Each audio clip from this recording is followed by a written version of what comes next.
अस्सलाम वालेकुम friends, welcome back to Top Smarties. Drama serial Haq Mehar, जहां पर अब फरमान बहुत ही खतरनाक प्लान बना रहा है। चाहता है कि वकार को ही रास्ते से हटा दे ताकि फसाद की जड़ खत्म हो जाए। मिर्जा का ससुराल में रहने वाला बहाना ही खत्म हो जाए। अपनी माँ को अपनी प्लानिंग के बारे में बताता है तो माँ भी कुछ नहीं कहती, लेकिन उससे पहले एक बार वो कोशिश करना चाहता है कि विरसा उसके पास वापस आ जाए, जिसकी वजह से वो वकार से फिर से मुलाकात करता है और कहने लगा, बहुत ही ढीठ इंसान हो। तुम्हें मैंने अपनी और विरसा की मोहब्बत के बारे में बताया भी था, फिर भी तुमने उसे अपने घर में जगह दे दी, अपने घर से नहीं निकाला। तो वकार कहने लगा, ये मेरा और मेरी बीवी का पर्सनल मैटर है, तुम इससे दूर ही रहो। तो यहाँ पर तो फरमान साहिब आदिल की बात भी कर देते हैं। तो फिर उसके दूसरे आशिक के बारे में क्या कहोगे? वो तो तुम्हारी बीवी का मुझसे भी ज्यादा आशिक है। जानते हो कि वो तो विरसा को हासिल करना चाहता था, लेकिन मैंने उसके घर में जाकर उसकी अच्छी खासी धुलाई की, फिर भी वो नहीं माना। लेकिन फिर खैर उसने मंगनी तो कर ही ली, लेकिन अभी भी विरसा पर ताक लगाए बैठा है कि शादी तो कर ही नहीं रहा। मैंने सुना है तुम्हारे घर भी आया था विरसा को देखने, उससे मिलने। उसको तो पहले रोको, फिर मेरी जबान बंद करना। अब तो वकार को बहुत गुस्सा आ गया, क्योंकि फरमान की बातें उसे सच लगने लगी हैं। बहुत ही गुस्से के आलम में वकार घर आता है तो विरसा पर भड़क पड़ा। क्या चाहती हो तुम? आखिर क्या चाहती हो तुम? मेरी जिंदगी से निकल क्यों नहीं जाती? तुम लोगों को पैसे की जरूरत थी, मैंने दे दिया ना, हक मेहर के तौर पर ही सही, लेकिन 50 लाख तो तुम्हें दिया। अब क्या मजीद पैसे लेने के लिए यहाँ पर रुकी हो? बताओ कितने चाहिए, क्योंकि मैं चाहता हूँ तुम्हें जितनी भी रकम चाहिए तुम ले लो और यहाँ से चली जाओ। मिर्जा तो कुछ बात करने लगी, वकार से कुछ पूछने लगी कि क्या मामला है, ऐसे क्यों बोल रहे हैं। तो वकार हाथ जोड़ देता है, खुदा के वास्ते अपनी मासूमियत का ड्रामा बंद करो। तुम जो हो जैसी हो वैसे बनकर दिखाओ। तुम लोगों को पैसे की जरूरत थी, मैंने दे दिए, चली जाओ यहाँ से, क्योंकि तुम्हारी वजह से मैं बहुत अजियत का शिकार हूँ। अब तो विरसा वकार को देखती रही और उसके जुड़े हुए हाथों को जल्दी से हटा देती है। क्या कर रहे हैं आप मुझे मेरी ही नज़रों में क्यों गिरा रहे हैं? मुझे पैसे की ज़रूरत नहीं है। लेकिन वकार ने विरसा की कोई बात नहीं सुनी, बल्कि यहाँ से सीधा ड्राइंग रूम में चला गया, विरसा से दूर जाकर बैठ गया। विरसा को ये बात बहुत फील हुई कि वकार ने पैसे की बात क्यों की। ऐसे में उसको समझ आ गई कि सारा मामला चेक का है। आज वह वकार को चेक दे देगी तो सब कुछ ठीक हो जाएगा। लेकिन मिर्जा चेक नहीं दे रही थी, क्योंकि ये चेक ही तो उनके रिश्ते को आगे बढ़ा सकता था। ये चेक कोई मामूली चेक नहीं, सिर्फ एक रकम नहीं, बल्कि हक मेहर है। लेकिन मिर्जा ने आज अपने हक मेहर की परवाह भी नहीं की, बल्कि वो तो वकार के सामने ये चेक लेकर चली गई। ये लीजिए चेक, इसी के लिए फसाद है ना, इसी के लिए आप मुझसे बात नहीं करते। आप जानते हैं ये चेक आपके लिए महज एक रकम है, 50 लाख है, लेकिन मेरे लिए हमारे रिश्ते के आगे बढ़ने की उम्मीद है। आप जानते हैं ना ये मेरा हक मेहर है, और मियाँ बीवी का रिश्ता तभी आगे बढ़ता है जब शौहर बीवी को हक मेहर देता है। आपने मुझे हक मेहर दिया, मैंने कबूल किया, हालात जैसे भी रहे, जिन हालात में भी आपने दिया, लेकिन मैं इस उम्मीद पर आपको ये वापस नहीं कर रही थी कि मैं अपने रिश्ते को आगे बढ़ाना चाहती हूँ।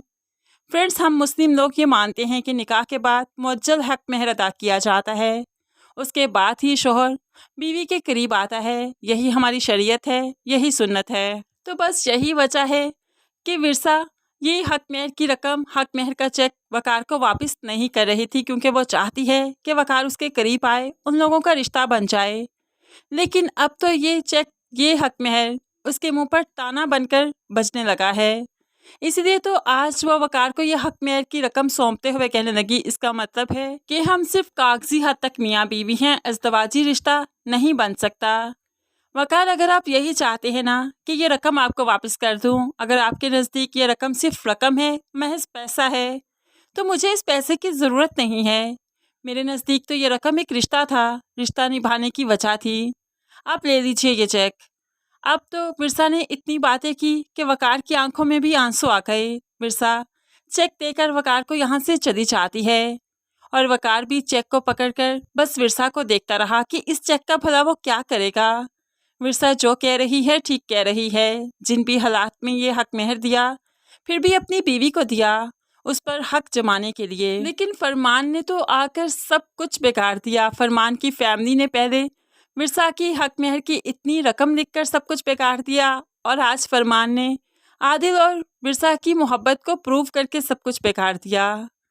अब तो बदगुमान हो ही चुका है वकार विरसा से, तो विरसा भी काफ़ी परेशान है क्योंकि हक मेहर की रकम जो उसे दे चुकी है, तो अब यहाँ पर रहने का भला क्या चवास बनता है।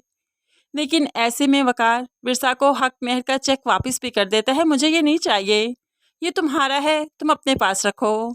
विरसा तो इस चेक को फाड़ना चाहती है ताकि सब कुछ खत्म हो जाए, इस लड़ाई को ख़त्म करना चाहती है, लेकिन फिर इस चेक को फाड़ने का हौसला भी नहीं क्योंकि ये चेक फट गया तो रिश्ता ख़त्म, हक मेहर ख़त्म, मुअज्जल हक मेहर ख़त्म हो जाएगा। दोनों मियाँ बीवी शरीयत के मुताबिक एक दूसरे के करीब कभी नहीं आ पाएंगे जब तक हक मेहर अदा ना किया जाए। इसलिए तो विरसा इस चेक को नहीं फाड़ती बल्कि अपने रिश्ते को आगे बढ़ाना चाहती है। सब कुछ भूलकर विरसा फिर से अपने घर के कामों में मसरूफ़ है, लेकिन अब एमन घर की लड़ाइयों से तंग आ चुकी है, तो विरसा को चाहती है कि यहाँ से चली जाए, या फिर इसलिए चाहती है कि विरसा को भी जीने का, खुशियाँ जीने का हक है।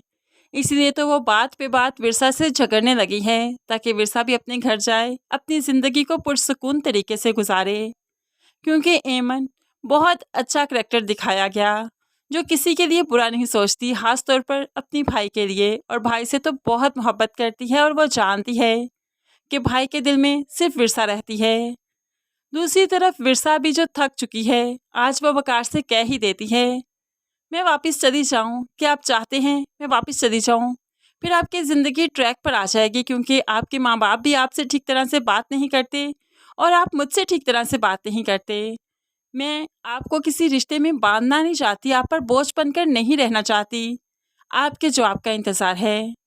तो यहाँ पर वकार जो कि नहीं चाहता कि विरसा वापस चली जाए, उसे तो विरसा की आदत होती जा रही है।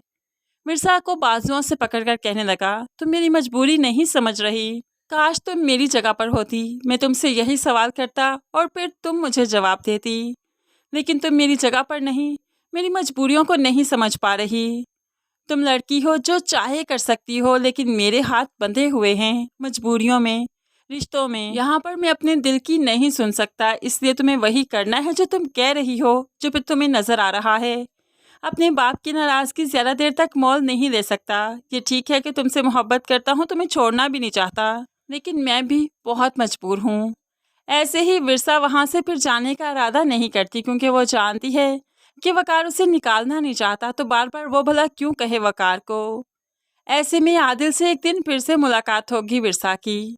तो आदिल, जो कि अस्मा के रवैये की वजह से उसे शादी नहीं कर रहा, क्योंकि अस्मा बार बार विरसा का ताना देती है, विरसा की वजह से नाराज़ हो जाती है, तो विरसा आदिल को समझाने लगी, मेरी वजह से अपना घर बर्बाद मत करो, खराब मत करो। तो यहाँ पर मौका गनीमत जानते हुए फरमान आदिल और विरसा की कुछ पिक्चर्स ले लेता है, जहाँ पर वो आदिल को अस्मा के बारे में समझा रही थी, अपनी ज़िंदगी में मूव ऑन करने के बारे में बता रही थी।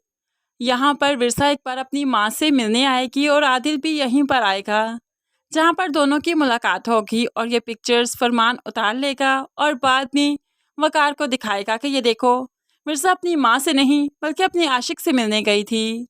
ये चीज़ें वकार को काफ़ी गुस्सा दिलाएंगी। वकार जो कि मोहब्बत करता है विरसा से, विरसा को यहाँ से निकालना नहीं चाहता, तब उसका रवैया विरसा के साथ बहुत बुरा हो जाएगा, यहाँ तक कि एक दिन तो हाथ पकड़कर विरसा को यहाँ से निकाल बाहर करेगा। लेकिन विरसा फिर आखिर कैसे आएगी घर में वापस?